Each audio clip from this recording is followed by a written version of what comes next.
Assalamualaikum warahmatullahi wabarakatuh. Saya Tia Jovanka dari Prodi D3 Keperawatan dengan NIM 2229106 kelas 1B akan membawakan cerita tentang Nuh dan bahteranya.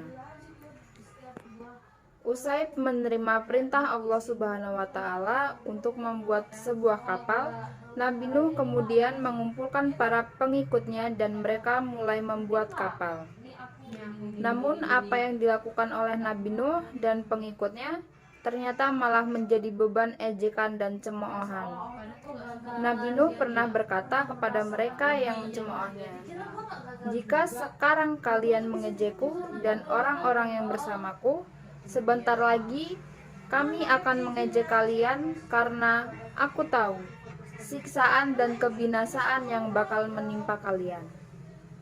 Sehingga kalian tahu apa yang akan ditimpa, siksaan yang akan menghinakan di dunia, seperti siksaan yang kekal akan menimpa di akhirat." Bahtera pun kemudian usai dan Nabi Nuh dan menyiapkan semua perbekalan.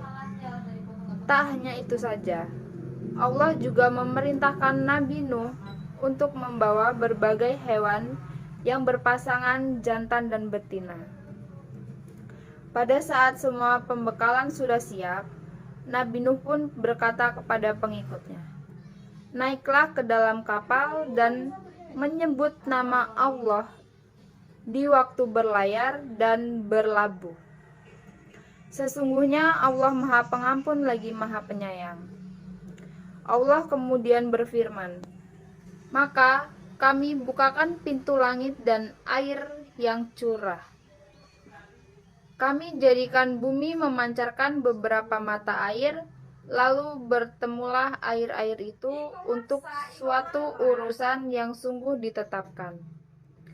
Tak lama pun hujan turun selama 40 hari 40 malam, yang kemudian membuat bencana air besar melanda seluruh kota dan desa. Akibat bencana ini, jeritan dan tangisan manusia terdengar di mana-mana. Karena meluapnya air, mereka kemudian panik, karena kemanapun mereka berlari, ia mengejar dan menenggelamkan mereka.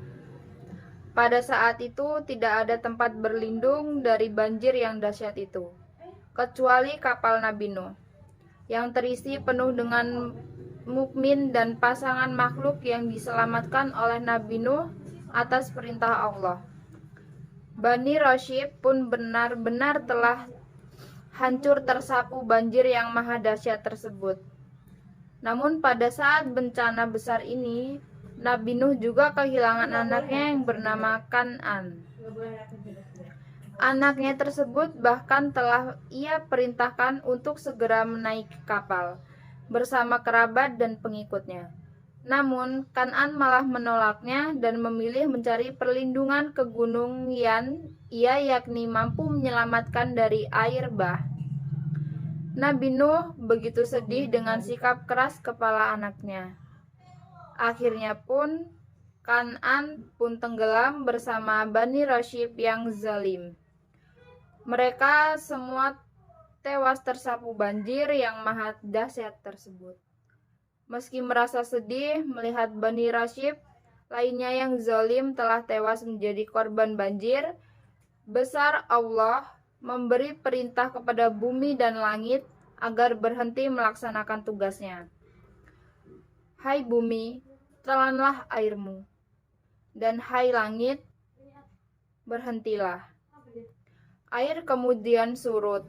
Bahtera pun berlabuh di atas bukit judi dan memulai kehidupan yang baru. Dari kisah Nabi Nuh alaihissalam bisa mengajarkan kepada anak tentang kesabaran dan ketangguhan. Nabi Nuh alaihissalam dalam beribadah kepada Allah Subhanahu wa Ta'ala. Tak hanya itu, sebagai umat Islam, manusia harus percaya bahwa janji Allah adalah benar dan Allah Subhanahu wa Ta'ala hanya menyelamatkan umatnya yang bertakwa. Selain itu, selamat atau tidaknya seseorang tergantung rahmat Allah Subhanahu wa Ta'ala dan bukan karena keturunan anak atau nabi. Jika seseorang bertakwa kepada Allah Subhanahu wa taala, maka nasibnya akan seperti Kan'an, anak Nabi Nuh yang menjadi korban banjir yang maha dahsyat. Sekian cerita yang dapat saya sampaikan. Jika ada salah kata maupun pengucapan dari saya akhiri. Wassalamualaikum warahmatullahi wabarakatuh.